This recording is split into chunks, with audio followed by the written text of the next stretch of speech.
Elysium. Oh, Champs-Élysées. Oh, Champs-Élysées. Um, Elysium is not that happy. On the contrary, it represents a bleak.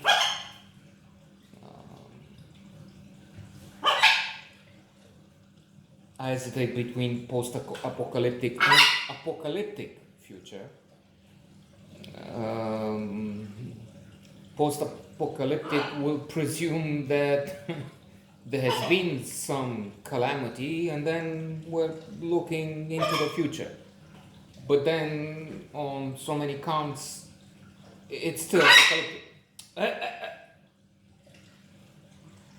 Um, what would be interesting for somebody watching this film now, in the present, would be the parallels we can see between the perspective the film offers into 2000 and 1054, something like that, and now.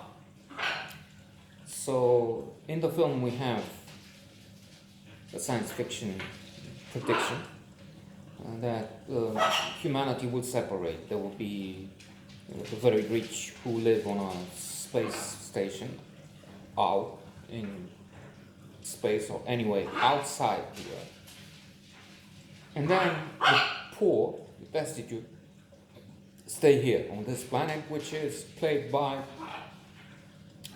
so many years. Going through a pandemic, we've noticed that the very rich have become even more wealthy, to the tune of many, many billions. Elon Musk, a rather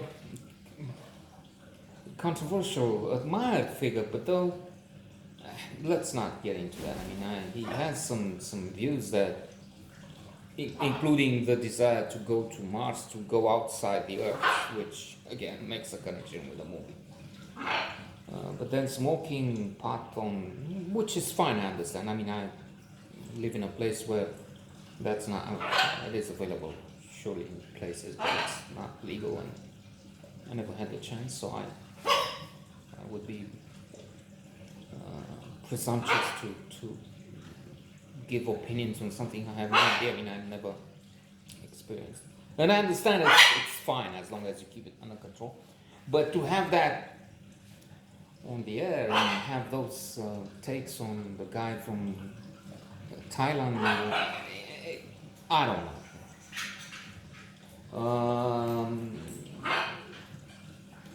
However, he's a much more humane, benign figure than what we see in the movie. So, parallels, right? But they're not. I mean, the film is not looking at the world now and saying, well, look what you see around you. Terminama! The many sparrows going to eat seeds I put for them. And I guess that's what's annoying this selfish rich guy. He's living in this space station, and the others are living on the Earth, outside in the cold snow. So everywhere we have this rich versus poor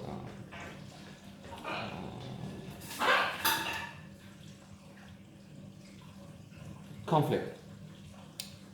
Matt Damon is excellent as always. He's Max, one who suffers an accident. He has only, 5 days to live, and he has to find an escape to leave the Earth and eventually get to the space station, because on Earth there's nothing, no healthcare. Just like, let's say, in America, where so many are now covered with Obamacare, but the Republicans, a very stable genius and idiot, wanted to finish, and so, I don't know, tens of millions would be uncovered. Like in motion picture. And for that, there's more. There's a plot involving some data which he collects from some rich, the rich guy working for the rich. There's Jodie Foster playing a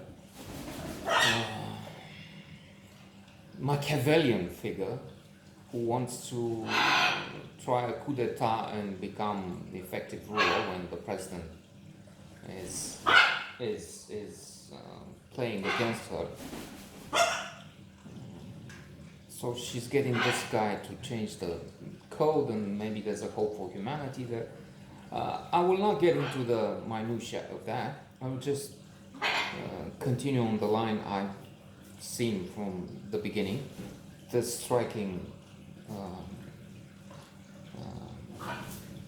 similarity between what we have now, humanity facing so many challenges, climate change. Though I'm reading *Sapiens*, and this very popular rising author is claiming in this *Sapiens*, again very appreciated work, that there have been so many ice ages and climate changes that I guess maybe I'm wrong. He's suggesting that we shouldn't be so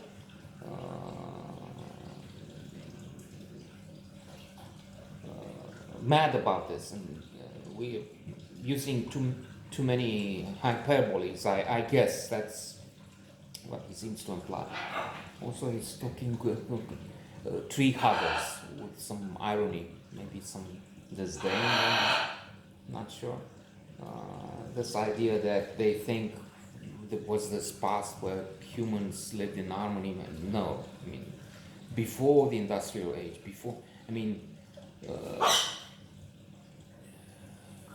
10,000 years ago, humans, our ancestors wiped out, I don't know how much, half, he said, many species, many animals, huge numbers. So it wasn't really, it was a clash. It has been a clash always. I think I'm getting, if I'm not wrong. Returning to, what was I saying? What is this about? Oh yeah, Elysium. So it's the poor during the pandemic have been hit hard, and it's not clear how the passage through this Armageddon will look like.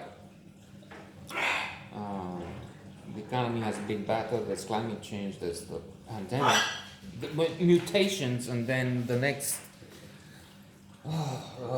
infectious disease around the corner. Who knows? So that's that's what I thought is especially thought-provoking. Watching this film and considering all these themes that we have to face now.